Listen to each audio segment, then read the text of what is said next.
दोस्तों और साथियों, वक्त 15 मिनट मुझको मिला है। कोशिश करूंगा 15 मिनट में मेरी बात रखने की। दोस्तों और साथियों, और जहां तक मेरी आवाज जा रही है, ऐसी मेरी मां और बहनें,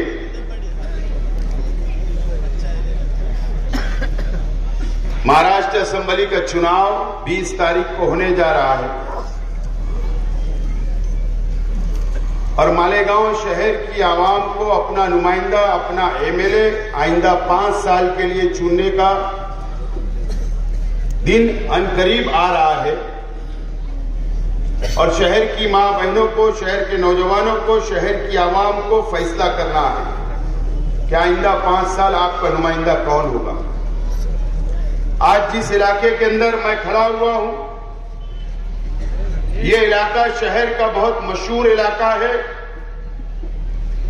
इस इलाके से हाफिज मोहम्मद याकूब अशरफी साहब का ये इलाका, मौलाना मोहम्मद हनीफ मिल्ली साहब का इलाका, मौलाना अब्दुल अहद अजहरी साहब का इलाका, हाजी मौलाना हुसैन अहमद मिल्ली साहब का इलाका और हमारे लीडर, हमारे रहनुमा मरहूम हाजी शब्बीर सेठ, ये इनका अपना इलाका है। और हमारे मुखालिफिन ने स्टेज लगाया और झूठ का मॉल खोला और इस इलाके की आवाम को और हमारी मां बहनों को गुमराह करने का काम किया, झूठ बोलने का काम किया। लेकिन आज हमारा स्टेज के ऊपर जितनी भी तकरीरें हुई, अल्लाह का एहसान है कि सब लोगों ने सच बोला और इंशाअल्लाह मैं भी सच ही बोलूंगा। दोस्तों और साथियों, ये हमारा शहर पावरलूम शहर है।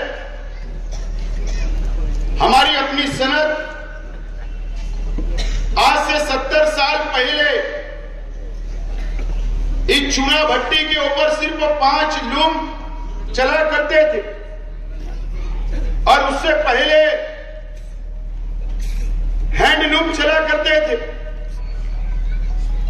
यह इलाका बुनकर भाइयों का है। यह हमारा मालेगांव शहर पावरलूम सनत से हमारे हजारों नहीं लाखों लोग रोजगार से जुड़े हुए हैं। और ना आप लोगों को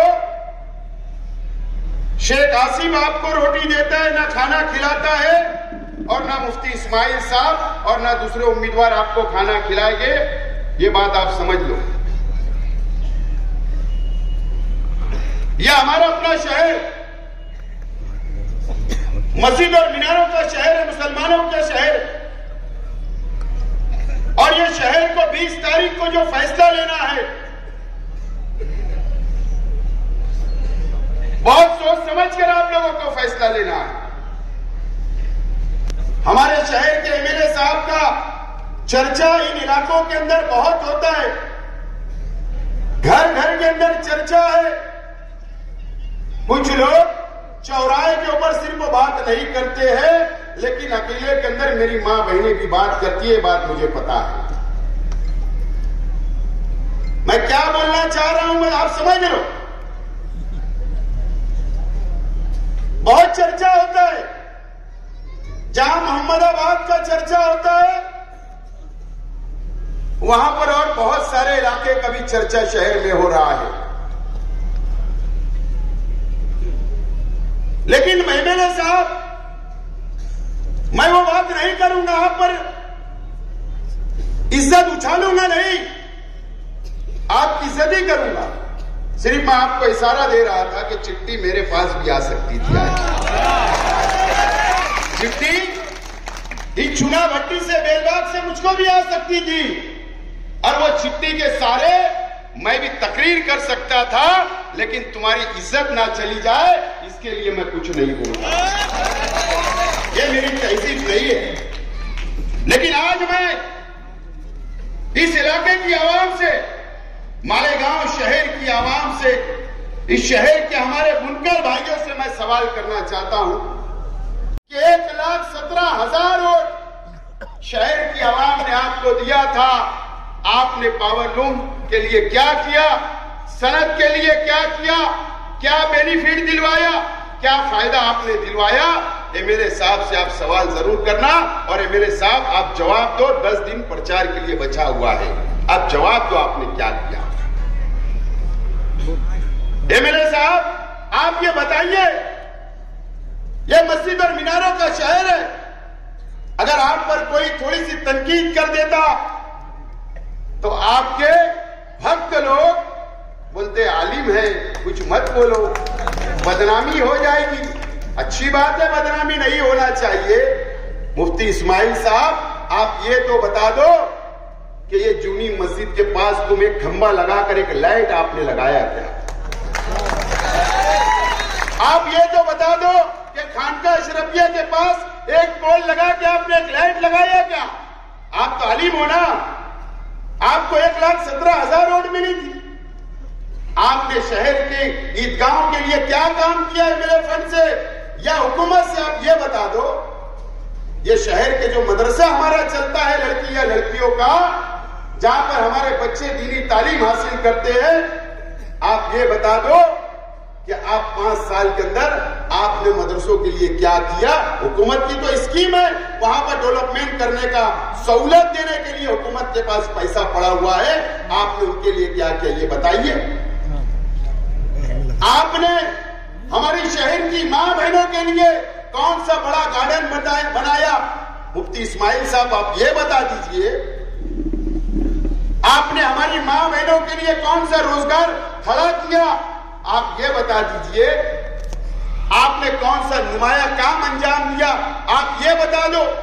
या आप ये बता दो कि मैंने बुनकर भाइयों के बच्चों को मैंने सर्विस लगाया, सरकारी नौकरी दिलाया, कम से कम ये बता दो। या आपने कोई कॉलेज के अंदर एडमिशन करवाया, ये बता दो। आपने 5 साल कुछ नहीं किया, 5 साल कुछ नहीं किया, आप नाकाम हो गए। मुझे बताइए चूनाभट्टी के लोग, इस इलाके के लोग, शहर की आवाम, कि 5 साल पहले 2019 के अंदर जब असेंबली का इलेक्शन था तो आपसे वोट मांगने घर घर आए और उसके बाद से शहर के कोई गली के अंदर नजर नहीं आए, चूनाभट्टी के ऊपर भी नजर नहीं आए होगे तो होंडा लेकर अकेले आए होगे, ये मुझे पता है, ये पता है। लेकिन आपके मसाइल हल करने के लिए आए क्या? सिर्फ जब इलेक्शन आता आपसे वोट ले लेते हैं, लेकिन आपका रोजी रोटी का मसले के बारे में नहीं सोचते। अगर मैं शेख आसिफ, अगर मैं आपके बारे में सोच रहा हूं, अगर आज मैंने मेरा मैनिफेस्टो डिक्लेयर किया तो मैंने क्या किया? मैंने कहा कि चाहे वो रंगीन पावरलूम हो या सफेद हो, 24 लूम के कारखाने पर इंशाअल्लाह अगर आप लोगों ने मुझे कामयाब किया तो मैं कारखाने के ऊपर सोलार बैठाने का काम करूंगा।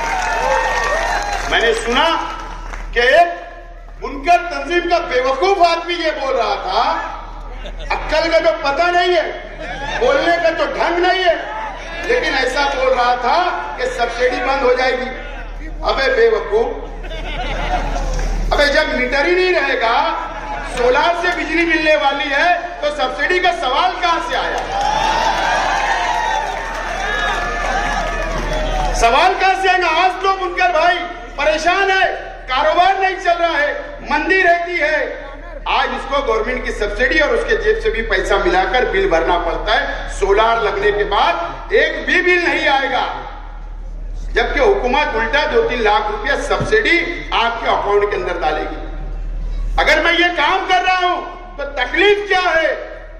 अगर मैंने मस्जिद के ऊपर सोलार लगाया हो, 110 मस्जिद और मदरसे पर सोलार लगाया तो बहुत तकलीफ हो रही। एमएलए साहब को तो ये बोलना था कि शेख आसिम ने 110, मैं 1010 लगाऊंगा, ये बोलना चाहिए था। लेकिन आप तो काम करना आपको आता नहीं और आप इस तरीके की बातें करें। कल मुझे उम्मीद थी एमएलए साहब से, 2 दिन पहले जब जलसा लेकर गए, मुझे उम्मीद थी कि मैंने कहा था सर्वे नंबर 57 पे कि एमएलए साहब आप बहुत फिरका परस्ती की बातें करते हो, मुझ पर इल्जाम लगाते हो ना। मैं आज बोलता हूं कि शहर की आवाम और 115 मतदार संघ के आवाम, वहां के मुसलमानों से अपील करता हूं कि दादा भूसे के खिलाफ वोट देकर दादा भूसे को हरा दो। चलो मैंने तो बोल दिया, ऐलान कर दिया, आप कब बोलोगे कि दादा भूसे को हरा दो? कब बोलोगे? आप नहीं बोलोगे, मुझे पता है, क्योंकि दादा भूसे के पास से ही वाया फंड आने वाला है इलेक्शन लड़ने के लिए। थाने से वाया इधर ही आने वाला है। आपकी मिलीजोड़ आपने लड़ा। आपने मेरी मां बहनों से बोलना चाहता हूं, जो घरों के अंदर बैठकर मेरी बातें सुन रही है, मेरी मां बहनों, आप मेरी बातों को सुनिए।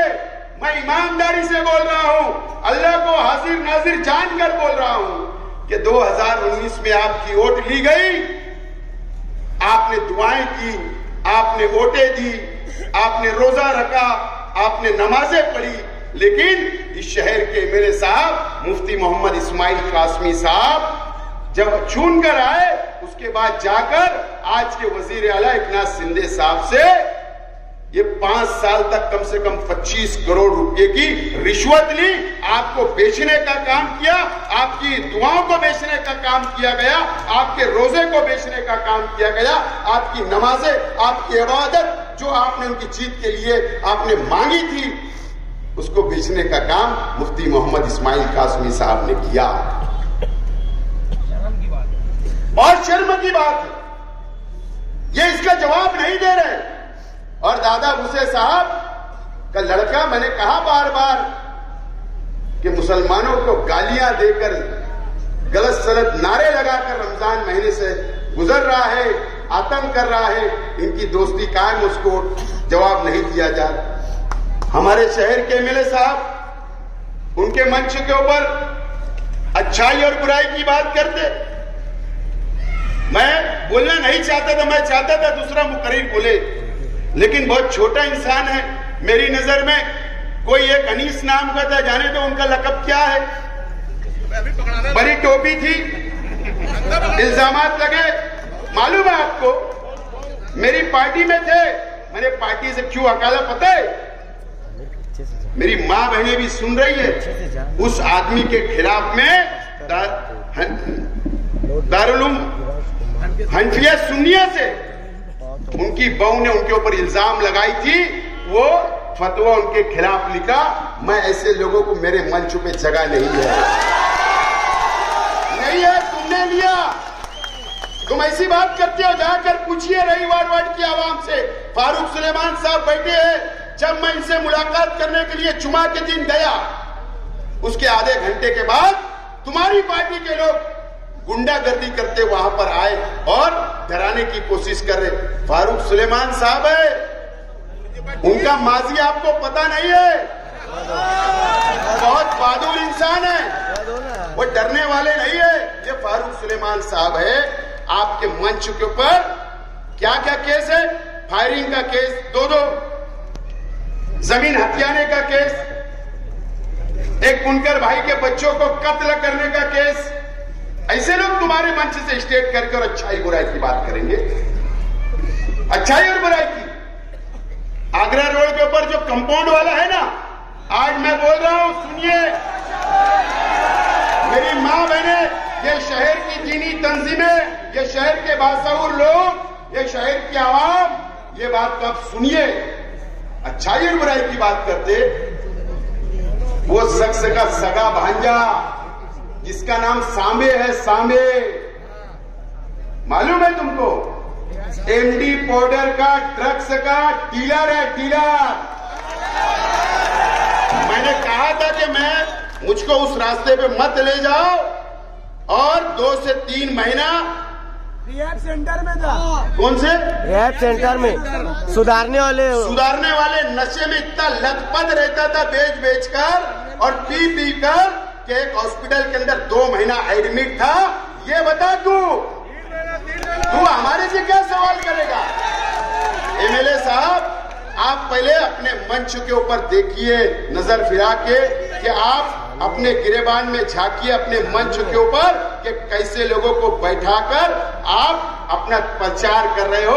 अल्लाह का करम है, मालिक सेठ कत्ते वाले ऐसे नहीं आए। मेरा किरदार पसंद है, मेरा किरदार पसंद है। आमीन सेठ ये सदारत कर रहे तो उनको पता है शेख आसिफ का किरदार। फारूक सुलेमान मजीद हाजी साहब आए तो उनको मेरा किरदार पता है। और अल्लाह का करम है, मालेगांव शहर के उलमा को भी, दीनी तंजीमों को भी और शहर के मुसलमानों को भी शेख आसिफ का किरदार पता है।